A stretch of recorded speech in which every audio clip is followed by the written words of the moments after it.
Okay, so let's take the first question from Sean in PJ. It says, when I get angry, I get really emotional and it's hard to control. How do I calm down faster? Great question. So yes, there are some people who have, you're not very good at controlling your own emotional parts. What I would do to be polite is you would tell them, I really want to talk about this, but right now I just got to calm myself down. So give me some time.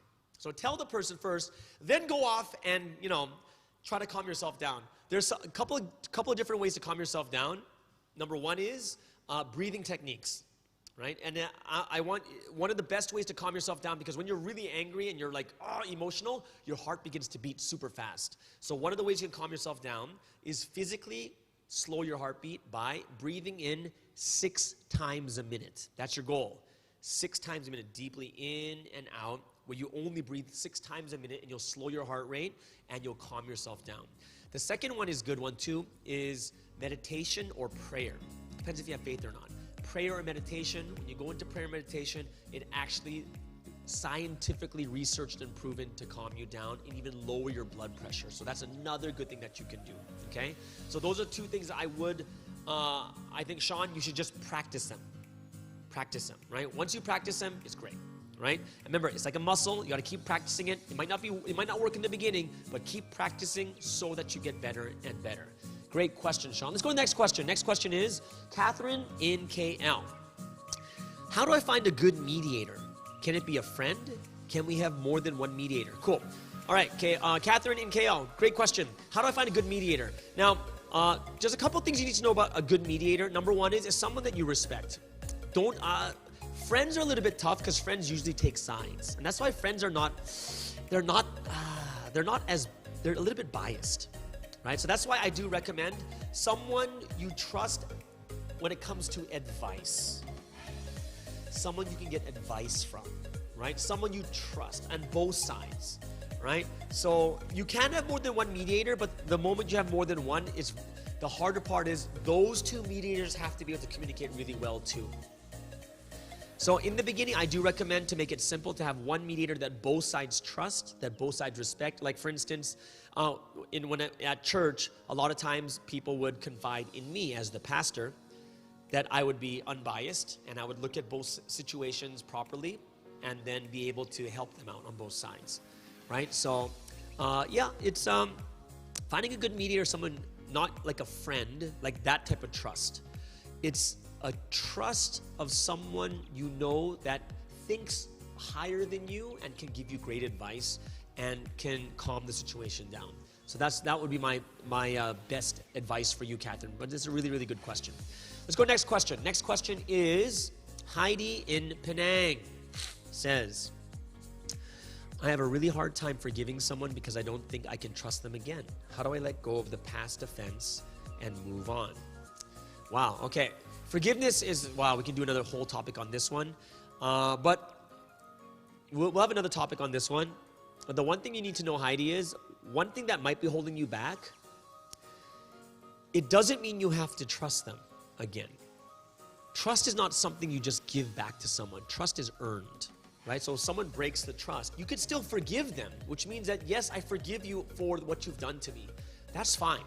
Because you can forgive. Like a stranger, you can forgive them, can't you? All these people, you can forgive them, but don't attach forgiveness and trust. It doesn't mean the moment, like, it's like, if my wife cheats on me, I lost trust in her.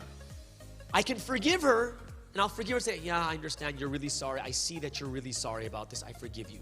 But it doesn't mean all of a sudden we're best friends again, right?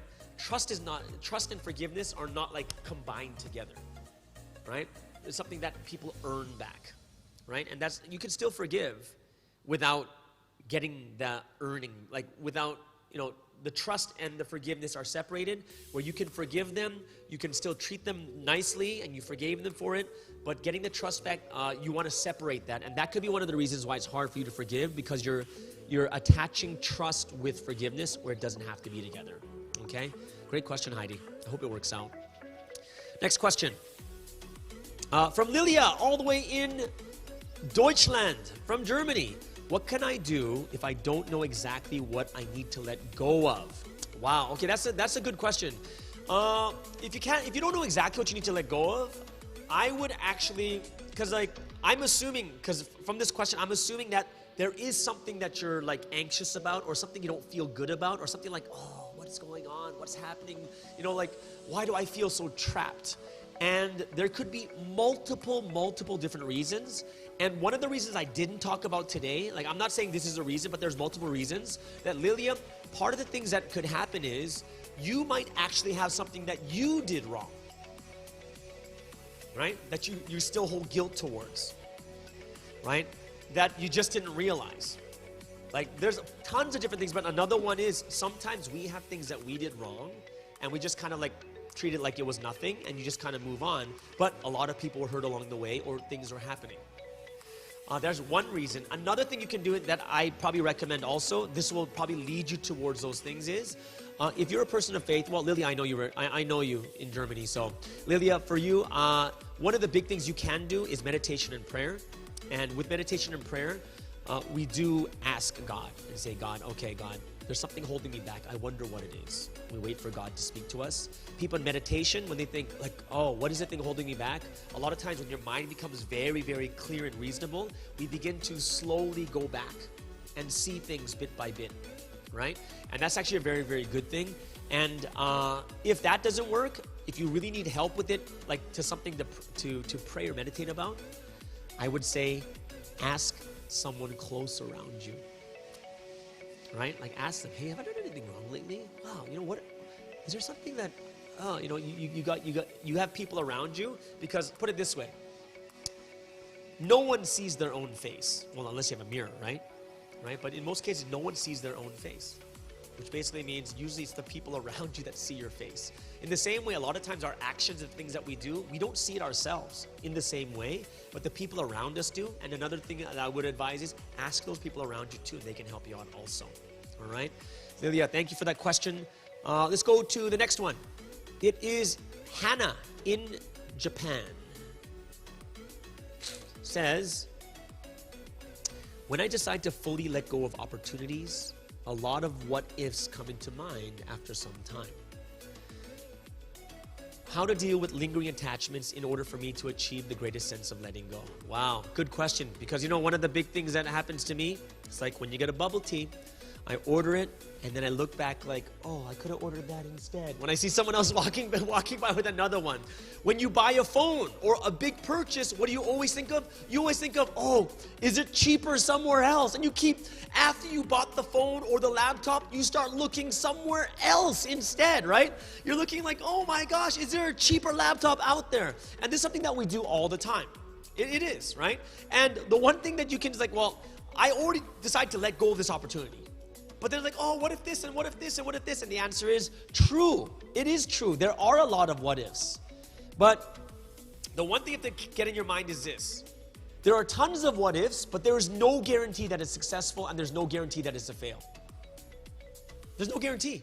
Like, you know, haven't you ever had that? When you have two choices and you take this one and then you fail here and you're like, oh, I should have taken that one. But the answer is, just because this fails doesn't mean this one's going to succeed. There's no guarantee, right? In life, one thing is we'll never know the future. We just don't. And that's a good thing, not knowing the future, right? If you don't know the future, then if it's guaranteed, then what happens? There's no excitement. There's nothing to work towards, right? You never learn anything. If anything, whatever direction you take, it's always a success because you're either gaining from it or learning from it. Other things, what ifs? Yeah, it's possible. It is. But you need to get yourself into a mode where you practice not to think about what ifs. You got to practice that muscle, right? Focus on what you have. This is one of the things that this is one kind of interesting way to look at it. The past is already done, right? Which means it doesn't exist anymore. The past doesn't exist. Like you can't change it. It's just there, right? And then the future doesn't exist either. Why? Because it hasn't happened yet. The only thing that really exists is right now. Like what is happening right now. And that's one of the biggest things we need to focus on. Even if I focus on the future, my future is not going to be 80% of my life on the future. I'm putting 10 to 20% on my future and like 60 to 70% on the present, because my present shapes my future. And the past, I'll put like 5 to 10%. Why? Because you can't do anything about it, right? The past, you can't do anything about it. Doesn't work, doesn't work. No one has any idea, right? If we were, the only time you should be upset is if you knew 100% it was going to succeed and you let it go. That's when you should be mad, but you never knew. So it's really hard to say that, oh no, I should have taken it. And the answer is, well, you could have, but no one knew. That's why if you understand this concept too, it's very hard to get mad at people, because you realize there's no way they knew whether it was right or wrong. They're just going off an educated guess. Okay? So, thank you, Hannah in Japan. We're going to go, we have our last question. So before the last question, we're going to give our bubble tea question of the day. So I want you guys to write this right away. Today's bubble tea question, last week you guessed my shoe size, which was a 12. Today, I'm going to give you a question, and I want you to write it down in the room, and then we're going to have a random number that's already selected over here. So like I said, if the number's 3, then the third person with the right answer will get it. Okay? So, ready? Question is, what country was I born in? All right, what country was I born in? Go ahead. Check it. Start writing away. Check. Cool. All right, now we're going to the last question. Last question of the day is from Diane. Diane in the Philippines. Hey, Diane. Oh, Philippines representing. I was telling them just this before. I was listening to a song from the Philippines today called Akin Ka Na Lang. Akin Ka Na Lang. I can't sing the rest of it. All I know is Akin Ka Na Lang, Akin Ka Na Lang, right? Let's see. You know what you've forgiven. Oh, you know that you've forgiven that person, but whenever you see him or her, all the pain comes back. Is it normal to feel that way? And the answer is yes, it is normal, right? Because things take time, and for each person, it takes longer or shorter time. The great thing is you've already forgiven them, which means that you're already on your way to the healing process. You're already on your way. And the great thing about this is this, okay? Since you're already on your way to the healing process, the great thing is, it's like a wound, right? So even if someone cuts me here, there's going to be a specific amount of time that it takes for it to heal, right? Even when someone says something nasty to you and they're your friend and they say, oh, I'm sorry, oh, it's okay. Yes, you're friends again, but it's still there for a bit, and that's normal. Why? Time heals. If you didn't forgive, then it's so much harder for you not to feel the pain. Like you'd have to just completely not see that person anymore. But since you've forgiven them, it's going to take some time. It takes some time for the wound to heal, right? So know that it's a normal and natural thing. And when your heart is ready, you'll be no problem with that, okay? And in the same way too, right? The same thing is, whatever it is, everyone's time is different. So don't be like, well, that person got hurt and then they healed after 2 days and it's already been 2 months. Everyone's different. We know some people are more sensitive than others. Some people are less sensitive than others. Some people are more sensitive to that topic, while other people aren't. Like for instance, with animals and pets, I'm not that sensitive, right? When you see like dead, like some, oh, my dog died, I was like, okay. But then of course, I never had a dog for that long, right? I was like, okay, sounds good. But someone else is like, eh, and then they all start crying together. Like I see dog movies, like these movies like A Dog's Journey and stuff.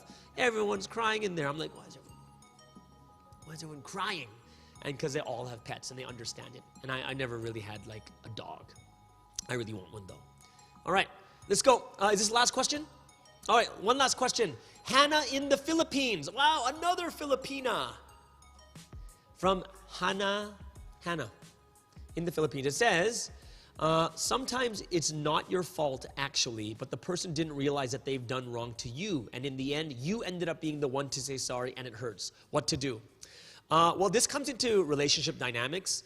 And in some cases, this is something that you have to think about too in the future is, there is a dynamic of people who is more mature. There's some people who are more mature than others. It's a normal thing, right? For instance, in this case, for instance, let's just say I'm a parent and I have my son or my daughter. And me and my daughter are arguing, and I am clearly right. Like this, I'm right because I've been through this before. But they're like, but you don't understand me, Dad. And I'm like, no, I understand this, but that's wrong. It's like this. Now, what's going to happen is this. It gets to a point where the argument is so fierce, or it's going to get to a point where the relationship is broken. Right? And in that case, what do? Someone has to bite the bullet. Because I can win the argument and lose the relationship, but in that case, am I thinking only about winning the argument? No. In the end, the relationship's much more important to me. And I know that later on when this person matures, that they'll realize what I've done. Like years and years, maybe even a decade later. But sometimes the people who is a higher or more mature has to sometimes what you call bite the bullet. Take one for the team so that the relationship can go on if you really love that relationship a lot. Okay? So I understand that, but now we're getting into relationship dynamics, and that's something that we really need to take into consideration, because it could be someone who's not as mature. Like as when I was pastoring the church, of course I would have to be the bigger person, even when I didn't want to be, right? Because I'm the pastor at that time, right? So yeah, I can think of one case right now already in my head. It makes me, no, just kidding. Yeah, all right. I hope that helps you out. Okay, this is the last question. All right. It's Gordon in Korea. Okay. Hey, Sky. Hey, Gordon. How do I deal with a person that keeps making the same mistake, but you don't think they will change anytime soon? Okay. Yep, you have to, that's something that it really depends how close the relationship is too. Because like for myself, if there's someone who keeps making the same mistake over and over and over and over and over and over again, and let's say it's a weekly thing, of course, you have to be patient, and you teach them and you help them, and sometimes they don't want to hear it, right? And this is really dependent upon how close you are with that person. Why? Because there are some people that we really, really love and cherish, and we don't want to see them get hurt, or we don't want to see them go away. And sometimes that same mistake isn't that affected, it doesn't affect you anymore, but affects a lot of other people. But you, of course, you have to go and help those people. And then also there's other people that have a very close relationship. Like say if that's your wife or your husband, and that's something that needs to be dealt with really well, right? And the more you deal with it, the more serious it gets, if it's that close of a relationship, because it's a marriage, right? But if it's something, it really depends on the level of the relationship. Some relationships are not that close anyways. If you keep making the same mistake, you just at my work, if there's someone there, it is what it is, right? You'll help to correct them, and do these things for them. But in the end, it's like someone who goes to work and they keep making the same mistake over and over again. Like they're always late, or they always make the same mistake, or they always hurt people, and eventually the repercussion is going to come for them anyways, eventually. And in a job situation, they get fired, right? Which means that if you think about ourselves too, we've had many times in our lives where we reached a certain point and it's like too much, and you're like, oh my gosh, I can't believe I did this. And then it takes a while for you to finally click and realize, oh, I really should change. I really should do this. So if we look at ourselves too, there are many times that we didn't realize the importance of something, and it took us a lot of time to change, and we gotta kind of put that standard on other people too. That some people just need to wait for that awakening or that realization. And like I said, it's really dependent upon what the relationship is with that person. And sometimes it's okay, if it's not that close, there's not a big deal. But if the closer and closer it gets, the more big of a deal it becomes, because the more it hurts. So that's something that you need to gauge and scale on your own. Okay? Thank you so much, Gordon, for that wonderful question.